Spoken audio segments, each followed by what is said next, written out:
Radio Hindustan के श्रोताओं को हमारा नमस्कार। आज जो कहानी लेके आई हूँ नाइट स्टोरीज में, सोने का स्पर्श एक यूनानी लोक कथा है। यह कहानी है ग्रीस के एक राजा मिडास की। वह बड़ा लालची था। उसका सबसे प्रिय काम था ज्यादा से ज्यादा सोना जमा करना और उन्हें गिनते रहना। वह बड़े से महल में रहता था, पर उसे और ज्यादा बड़ा महल चाहिए था। ढेर सारे नौकर चाकर थे, पर और ज्यादा नौकर चाकर चाहिए थे। और उसकी एक प्यारी सी बेटी थी जिससे वह सबसे ज्यादा प्यार करता था। उसके महल के आगे एक सुंदर सा बगीचा था। उसकी बेटी को उस बगीचे में खेलना कूदना बहुत पसंद था। सुंदर सुंदर फूल उसे बहुत अच्छे लगते थे, पर मिडास उन्हें देखकर सोचता कि काश ये सब भी सोने के हो जाते तो कितना अच्छा होता। एक दिन अपने दिन का ज्यादा समय वह अपने खजाने में ही बिताता था। सोचता रहता कि किसी तरह उसे और ज्यादा खजाना मिल जाए। एक दिन उसके सामने एक देवता प्रकट हो गए। उन्होंने मिडास से पूछा, इतना सब कुछ तो है तुम्हारे पास, फिर तुम दुखी क्यों रहते हो? क्योंकि मैं और ज्यादा पाना चाहता हूँ, मिडास ने हाथ जोड़कर कहा। ठीक है, फिर मांगो, तुम्हें क्या चाहिए? देवता ने फिर पूछा। देवता की बात सुनकर मिडास बहुत खुश हुआ। वह सोचने लगा कि वह देवता से ऐसा क्या मांगे जिससे कि उसे ज्यादा से ज्यादा फायदा हो। थोड़ी देर दिमाग के घोड़े दौड़ाने के बाद बोला, मुझे बहुत ज्यादा चाहिए। क्या ऐसा हो सकता है कि मेरे छूने से कोई भी सामान सोने का बन जाए? तब मैं बहुत सारा सोना जमा कर लूंगा। देवता ने कहा, बिल्कुल हो सकता है। अगर तुम्हें यही चाहिए तो ठीक है। कल सुबह सोकर उठने के बाद तुम जो कुछ भी स्पर्श करोगे वह सोने में बदल जाएगा। यह कहकर देवता गायब हो गए। मिडास को अपने कानों पर अभी भी विश्वास नहीं हो रहा था कि अभी अभी जो उसने सुना था और देखा था उस पर यकीन नहीं कर पा रहा था। एक देवता उसे इतना बड़ा वरदान देकर गए थे। उसे इतनी उत्तेजना हो रही थी कि रात में उसे नींद नहीं आ रही थी।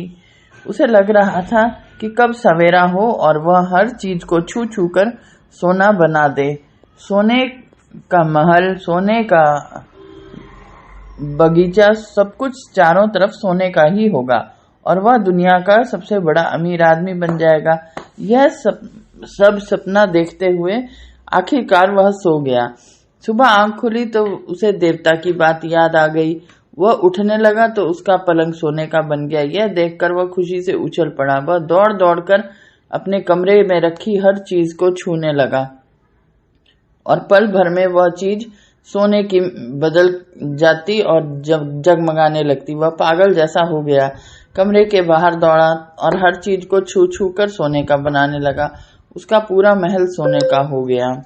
वह खुशी से जोर जोर से ठहाका लगाने लगा, मैं बन गया दुनिया का सबसे अमीर आदमी। फिर वह बगीचे की तरफ दौड़ा और वहां भी उसने सारे फूल पत्ते पेड़ पौधे सबको पूरा सोने का बना दिया। इतनी भागा दौड़ी में उसे तेज भूख लग गई। वह महल के अंदर दौड़ा खाना खाने के लिए। खाने की मेज पर तरह तरह के पकवान सजे थे। जल्दी से कुछ अंगूर उठाकर उसने अपने मुंह में डाला, पर यह क्या, मुंह में तो सोने के अंगूर थे। उसके दांत टूटते टूटते बचे। वह जो कुछ भी खाने की कोशिश करता सोने में बदल जाती और वह खा नहीं पा रहा था। फिर उसने पानी पीने की कोशिश की तो जैसे ही उसके मुंह में पिघला हुआ सोना था, उसने तुरंत बाहर फेंकना पड़ा और दुखी होकर बैठ गया। अब वह खाना कैसे खाए? तभी बाहर से उसकी बेटी रोती हुई आई और बोली, पिताजी पिताजी, मेरा प्यारा सुंदर बगीचा पूरा बर्बाद हो गया। फूल पत्ते और रंग बिरंगे और खुशबूदार नहीं है, सब कुछ पीला और सख्त है। यह कहती हुई वह रोते रोते आई और मिडास के गले से आकर लग गई। वह कुछ बोल पाता इससे पहले ही उसकी प्यारी बेटी उसके आंखों के सामने बन गई थी सोने की। यह देखकर मिडास फूट फूट कर रोने लगा और चीखते हुए बोला, हे देवता, मुझे यह वरदान नहीं चाहिए। कृपा करके यह वरदान वापस ले लो। इस तरह वह बहुत देर तक रोता रहा और देवता को याद करता रहा। देवता फिर उसके सामने आए और उसने उसके महल के पास वाली नदी में जाकर नहाने के लिए कहा। नहाते वक्त जादू उसके हाथ से बहकर नदी के पानी में जा मिला और वह जादू से मुक्त हो गया। वापस जब वह अपने बगीचे में आया तो उसे यह देखकर बड़ी खुशी हुई कि सब कुछ पहले जैसा हो गया था। उसकी जीती जागती बेटी अब उसे अंदर से आती नजर आई और उसकी आंखों में खुशी के आंसू आ गए। उसने सबक सीख लिया था कि इस लालच बहुत बुरी बला है और यह भी कि रंग बिरंगी दुनिया और प्यार सोने से कहीं अधिक मूल्यवान है। तो मित्रों, ये कहानी आपको कैसी लगी, आप अवश्य बताएं।